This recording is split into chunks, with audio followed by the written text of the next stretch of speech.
Eilėraštis, kuris vadinasi Stoty. Ir čia vienoje akimirkoje tarytum šmesteli motyvas vieno žmogaus, kai yra čia kartu su mumis. Sėdžiu šalia ateinančio ir vėluojančio traukinio, kupe, kurį pasisodino mano kūną iš kūno ir kraują iš kraujo.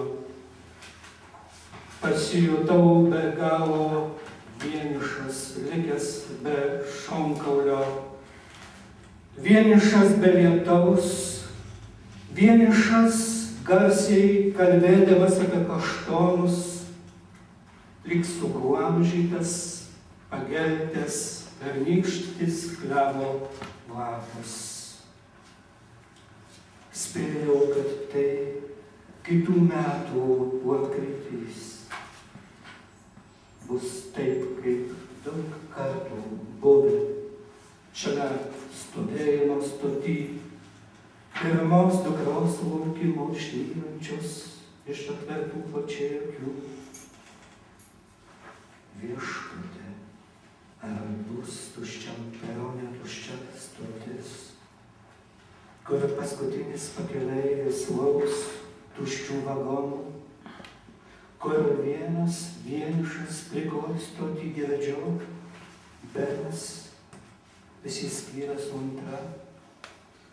Aš jį bėgiu tarpeklį kaip šaltą rudenį regiu. Išvažiuojančių kūnų trauka pervyksta kitrų balų žemės traukai ir 7 balų žemės širdžių drebėjimui. Tik nesmagu atsikelti kartu, sukies aplink mane kaip planeta,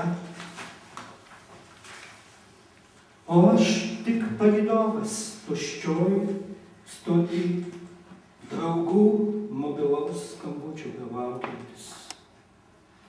Pridedi eilėraštį prie gėlinčio šono, įkvėpė nuskausminto praskelto smilkinio. Išpakuoja lietaus lašus oda, permirkusi iki gyvo kaulo. Atleisk skautai ir neatsargiai sudegino vieno ar kito tvarkingo gyvūno kluoną, nunešė kaimyno stogą ir nulaužė medžius. Taip likau be plunksnos, be žinos. Šitiek metų laikiausi jos tikėdamas, kad nieko kito man žemėje nėra.